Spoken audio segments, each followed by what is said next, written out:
আসসালামু আলাইকুম। আজকে থাম্বনেল দেখে অবশ্যই আপনারা বুঝতে পেরেছেন যে আমি কোথায় এসেছি। আজকে মূলত দক্ষিণ কোরিয়ার আপেল বাগানে এসেছি। হ্যাঁ, ঠিকই শুনেছেন। তো চলুন আজকে যাওয়া যাক দক্ষিণ কোরিয়ার আপেল বাগানে। জামাইয়ের কোম্পানির পাশে কিন্তু আপেল বাগান রয়েছে। তো আমরা দুজন যাচ্ছি আজকে আপেল বাগান দেখতে এবং আপনাদের সবাইকে আপেল বাগান দেখানোর জন্য। তো ভিডিওটি না টেনে সম্পূর্ণ ভিডিওটি দেখবেন। কোরিয়ার আপেল বিশ্বের বাজারে খুবই জনপ্রিয় একটি ফল।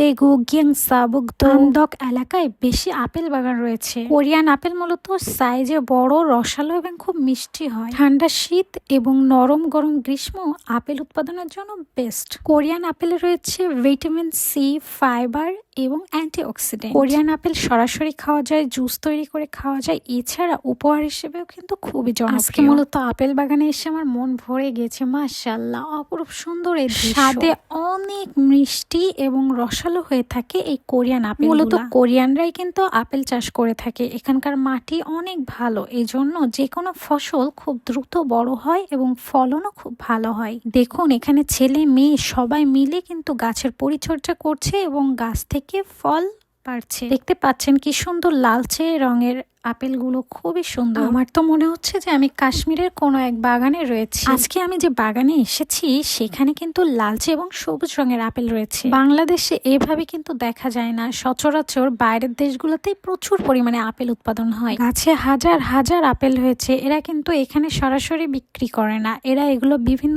শপে সেল করে, সেখান থেকে আমাদেরকে কিনে নিয়ে আসতে হয়। আপেল যেগুলো গাছে হয়েছে দেখতে খুবই সুন্দর লাগছে। এছাড়া নিচে কিন্তু হাজার হাজার আপেল পড়ে রয়েছে। এগুলা কেউ হাত দেয় না, কেউ নেয়ও না। যেগুলো পড়ে গিয়েছে এগুলা ওরা উঠায়ও নেয় না।